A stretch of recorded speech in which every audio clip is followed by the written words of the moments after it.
Salut à tous, amis Blaugrana, j'espère que tout le monde va bien en ce lundi. C'est le débrief de Séville-Barça. La victoire, 4 buts à 1 de nos Blaugrana à Sanchez-Pizjuán. Belle victoire de nos Blaugrana sur la pelouse sévillane. Une pelouse assez compliquée habituellement. On gagne assez souvent là-bas, mais c'est souvent des matchs compliqués. 4 buts à 1, belle victoire. Lewandowski ouvre le score dans les 10 premières minutes, c'est la 7e ou 8e minute. Rafinha centre, Inigo Martinez repique vers le deuxième poteau et ce diable de Lewandowski vient pousser la balle au fond comme un renard de surface. 1-0, on est content, on se dit on a déjà ouvert le score, on va pouvoir dérouler. Mais juste derrière l'engagement sévillan, Saúl a le ballon sur le côté. Il arrive aux abords de la surface et centre à terre pour Ruben Vargas. Le Suisse égalise directement juste derrière. Un but partout. Nos Blaugrana ont eu un peu mal à la tête sur ce coup direct de se faire égaliser. On n'a pas été extraordinaire sur la première mi-temps. On a quelques occasions. Séville en a aussi. À la mi-temps, un but partout. Séville était assez solide sur la première mi-temps. Voilà, deuxième mi-temps, Gavi qui était pas extraordinaire. Je n'ai pas aimé du tout sa première mi-temps. Il jouait trop nerveusement. Voilà, il vient d'avoir un accident face à Alaves qui l'a éloigné du match face à Valence. Et il recommence à aller au charbon comme d'habitude. Bon, Gavi, on lui changera pas sa personnalité. C'est un mec comme ça. Mais déjà, il avait un jaune à la mi-temps. Et voilà, Flick a préféré le sortir et il a rentré Fermin. Directement, Fermin a apporté. Dès la deuxième minute de la deuxième mi-temps, Pedri lui donne un amour de centre sur la tête. Une balle magnifique, pas forte, une petite louche au-dessus de la défense. Fermin arrive, pose sa tête dans les filets, sévillant 2 buts à 1. Quelques minutes après, Rafinha lancé par Koubarsi. Koubarsi, il a remplacé Araújo qui s'est blessé à la 20 et quelques minute, je ne sais plus, 25e, par Saúl. Saúl qui, franchement, pour moi, méritait un rouge. Il a eu un jaune et voilà, on va revenir à ça après.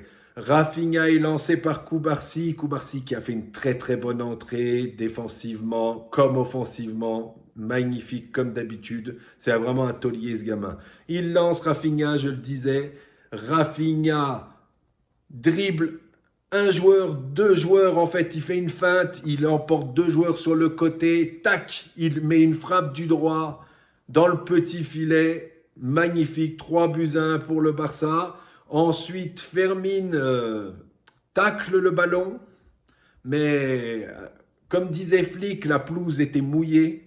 Donc, en taclant, il a bien glissé et a emporté la jambe de Djibril Sow, le joueur de Séville, et se fait expulser juste derrière. Voilà, Fermin se fait expulser pour une faute comme ça en cisaillant la jambe de Sow. Ok, carton rouge, il n'y a pas de problème, je l'avoue, il y a carton rouge. Mais pourquoi Saúl n'a pas été expulsé en première mi-temps? C'est à peu près la même faute. Araújo sort parce qu'il a mal à la cheville. Djibril Sow ne sort pas, lui. Mais voilà, il se fait expulser. Saúl ne se fait pas expulser. Ceballos, dans le match du Real face à l'Atlético, la veille, fait une faute immonde sur un joueur de l'Atlético. Pareil, il prend un jaune, il ne se fait pas expulser. Ça commence à faire les arbitres en Liga, c'est quelque chose. On commence à en avoir vraiment marre d'eux. Mais avant le but de Rafinha, il y a une petite poussette de Koundé je crois, sur Djibril Sow encore, sur lui.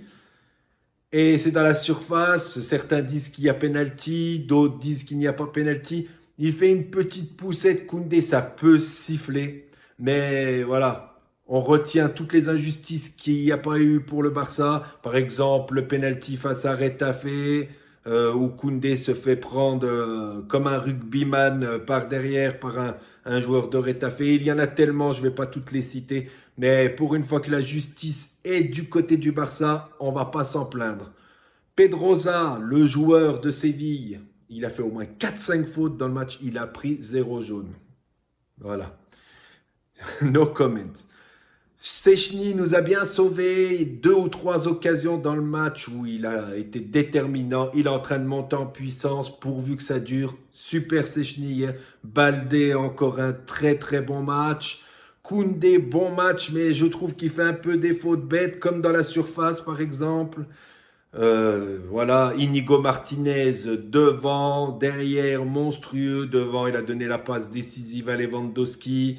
Et derrière, c'est un rock. On est content de le revoir. Eric Garcia, super entrée d'Eric Garcia. Encore Eric Garcia, avant je ne voulais plus dans le club. Son prêt à Girona a été un bénéfice pour le Barça. À chaque entrée, il est super. Après, quand il joue titulaire, il est bon aussi. J'ai rien à lui reprocher cette année.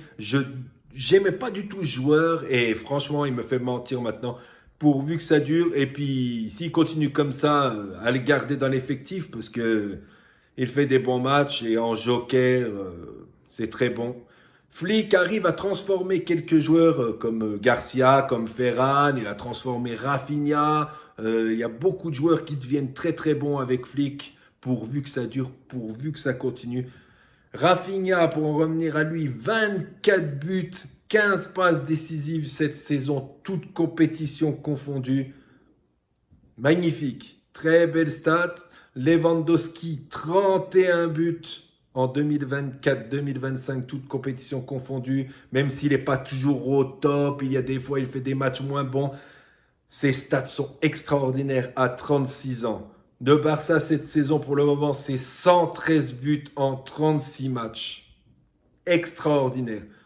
On va en revenir aux joueurs. Bon, Eric Garcia, j'en ai parlé. Il a marqué en plus le 4e but à 10 contre 11. Parfait. Pedri, mais quel joueur du match. Il a été élu joueur du match. Et c'est compréhensible. Il est extraordinaire. Il fait des matchs de fou. On n'a rien à dire sur Pedri. On n'a rien à dire de mal. Il fait tout bien. Son pied, c'est un aimant à ballon. Il ne perd jamais le ballon. Les passes décisives. Il n'en donne pas tout le temps, mais il est souvent à l'avant-dernière passe, avant le but. Là, il a donné une belle passe décisive à Fermin. C'est extraordinaire. J'ai l'impression de me répéter à chaque vidéo, mais bon, faut le dire, il est très très bon.